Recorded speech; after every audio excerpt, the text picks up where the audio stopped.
कल से अपने कमरे में बंद है, ना कुछ खा रही है ना कुछ पी रही है। कितनी बार गई हूं मैं उसके पास, लेकिन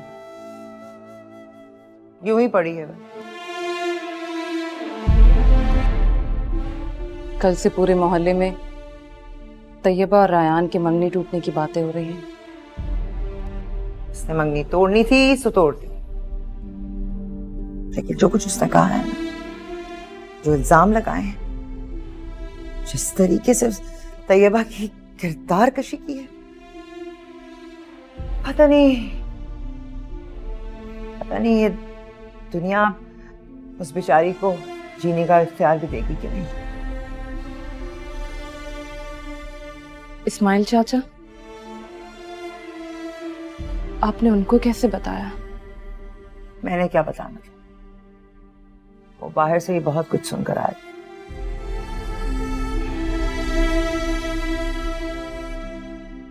अपनी बेटी पर भरोसा नहीं, उसकी बात तक नहीं सुनी। रायान तो गैर है, इस्माइल ने अपनी बेटी पर भरोसा तक नहीं किया। कम से कम उसकी बात सुननी तो चाहिए थी, आते ही फर्दे जुर्म लगा दी। कैसे बाप है इस्माइल चाचा?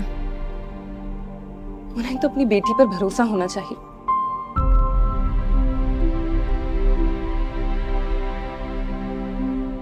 मैं दोस्त हूं तैयबा की, फिर भी मुझे अपनी दोस्त पर पूरा यकीन है। मैं गवाही दे सकती हूँ उसके किरदार की। हम दोनों की गवाही से क्या होगा?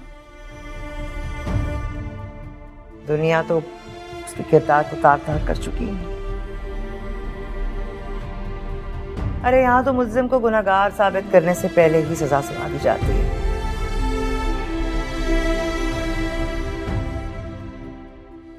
मैं सोचती हूँ क्या मिला होगा उस शख्स को जिस सब बातें, ये सब झूठ फैलाया है।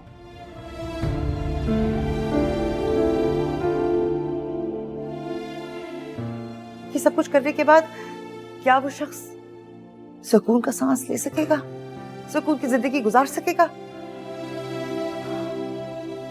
ऊपर वाला तो है ना, सबसे बड़ा मुंसिफ। वो सब देख रहा है।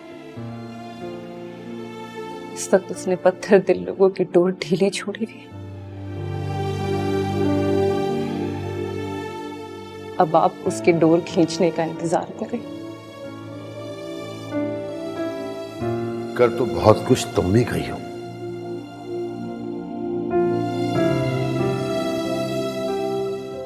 सौतेली हो ना।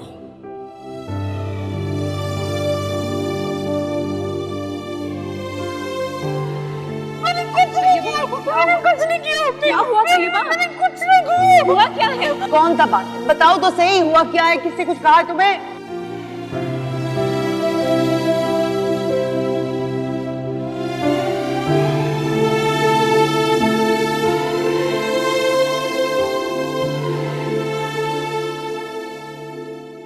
आज साबित हो गया कि सौतेली मां सौतेली होती है,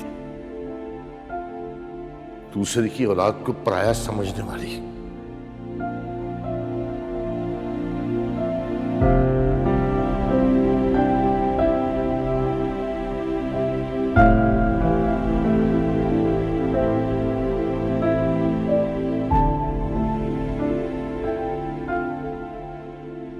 तुमने अपने भाई की कालक धोकर मेरे मुंह पे मली है। सही कहती थी फुप्पी अम्मा कि एक दिन ये लड़की तुम्हें रुसवा कर देगी इस्माइल।